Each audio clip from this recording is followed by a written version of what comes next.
Hello everyone and welcome to my nerdy little corner of the internet. Disney Lorcana's newest set, Shimmering Skies, is coming up, and so now it's the time for my ultimate draft guide. In this guide, we will look into the data within the set, some archetypes you will see, and some traps to avoid. The following super rares and legendaries may be powerful and constructed, but in limited, their effects are not as strong. First is Prince Naveen, Ukulele Player. Most of the songs in this set aren't really good and limited, and so his two abilities aren't going to be very powerful in this format. Mirabelle Madrigal, Family Gatherer, will not be able to be played most of the time, and so is impossible to play. Minnie Mouse, Drum Major.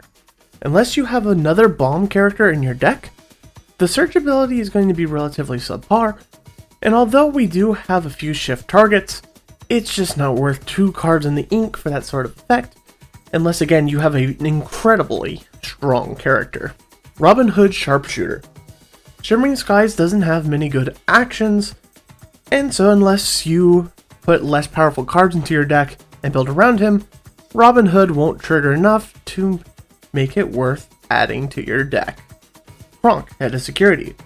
By the time you play this character, you will most likely be entering top deck mode, and at that point his ability is pretty much pointless, as you would have plenty of ink to play the characters you have in hand. Finally, Merlin, Intellectual Visionary. We only have 2 shift targets in this set, and they are better cards than this Merlin.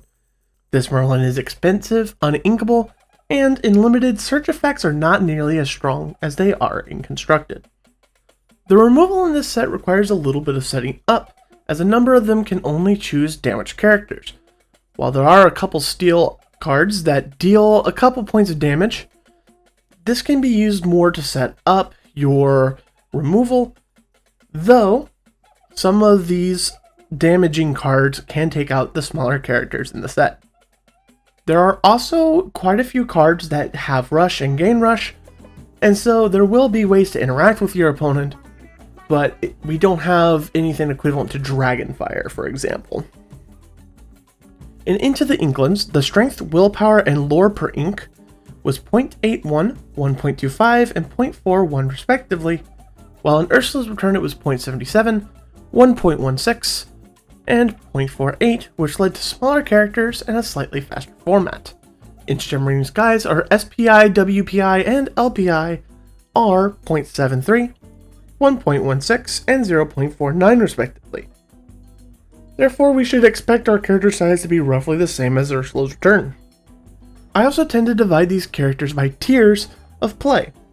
So for our tier 2, our 50th percentile of characters start off as a 241, like Fix-It Felix Jr., Trusty Builder, while our tier 3 or 75th percentile characters start off at 352, such as Zazu, Advisor to Mufasa.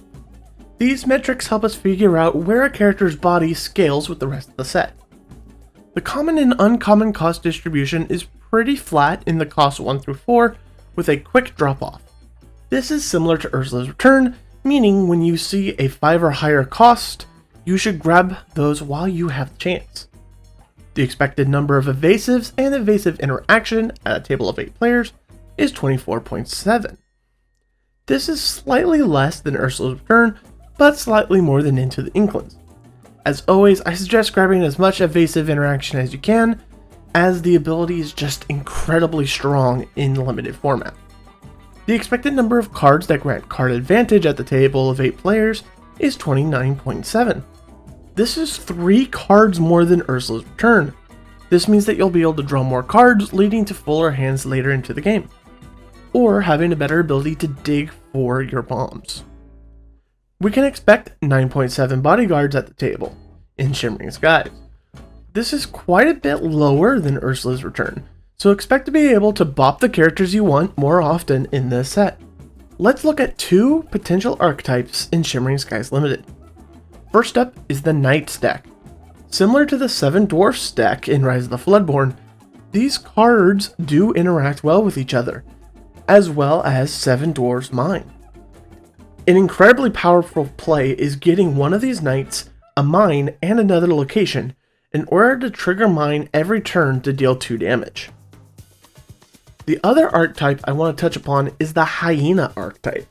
A lot of the Hyena cards want to interact with damaged characters, and so we use cheaper characters or some steel to put damage on the opposing characters, and then use the Hyenas to finish them off for value, or simply putting down an Ed that is sometimes unchallengeable if you set up the board correctly. Now let's look at each ink, see what my favorite common, uncommon, and rare are from each ink in Shimmering Skies. My favorite common in Amber is Fix-It Felix Jr. Trusty Builder. A tier 2 body with bodyguard as early as turn 3 to protect your cheaper characters is fantastic. At uncommon, I have Invited to the Ball. In most limited decks, this card will consistently draw at least 1 card. At rare, I have Moana Determined Explorer. Yes, she is uninkable, but a 3-cost 3/4/2 is an incredibly aggressive card and definitely worth a spot in more aggressive draft decks. My favorite common in Amethyst is Gale, Wind Spirit. A character that can only be banished and stay banished outside of a challenge are always good and limited, and this one having 2 lore makes it even better. At uncommon, I have Bruni, Fire Salamander. He's inkable, evasive, has 2 lore, and replaces himself when he's banished. Just a lot of good qualities put together into a single card. At rare, I have a little bit of a hot take on Elsa's Ice Palace. I legitimately believe this card is being slept on. It keeps a character exerted, and they can only get that character readied up if they have a ready effect or they take the time to take out that location. I think this is a pretty good tempo swing in limited, which is very important in this format. My favorite common in Emerald is Fauna, Good Fairy. 7 willpower is a lot to deal with, and 2 lore lets this become a very nice common game finisher. At uncommon, I have Ed, Hysterical Party Goer. 3 lore is just a ton, and you can manipulate the board to the point that he can't be challenged. At rare, I have Scar, Vengeful Lion. The Queen of Hearts from Rise of the Floodborn was insanely powerful, and Scar is just a slightly fixed version. My favorite common in Ruby is Daisy Duck, Spotless Food Fighter. Just a solid 2/2/1 with evasive. At uncommon, I have Turbo, Royal Hack. A cheap rush character that can take out most of the smaller characters in the set, and there is a Floodborn King Candy that is relatively playable. At rare, I have Radigan, Party Crasher. A large evasive character with 3 lore, and he does have a shift target in this set that isn't really playable outside of a Radigan deck.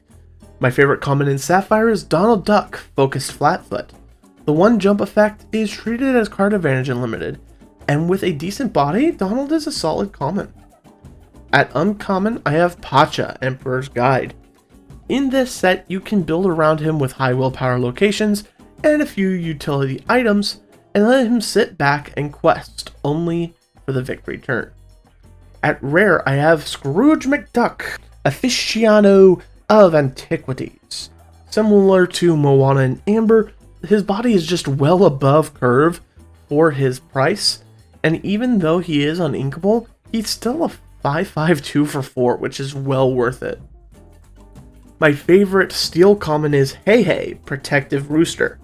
A massive 2 lore bodyguard makes it this set's Chimpo. In uncommon, I have 7 Dwarf's Mine, Secure Fortress. A 2-cost 6 power location that generates a lore and can deal damage to your opponents develops just enough value to make it good in my opinion. Finally, my favorite steel rare is Plate Armor. Mouse Armor in Rise of the Floodborn was really good, and it's probably twice as good here.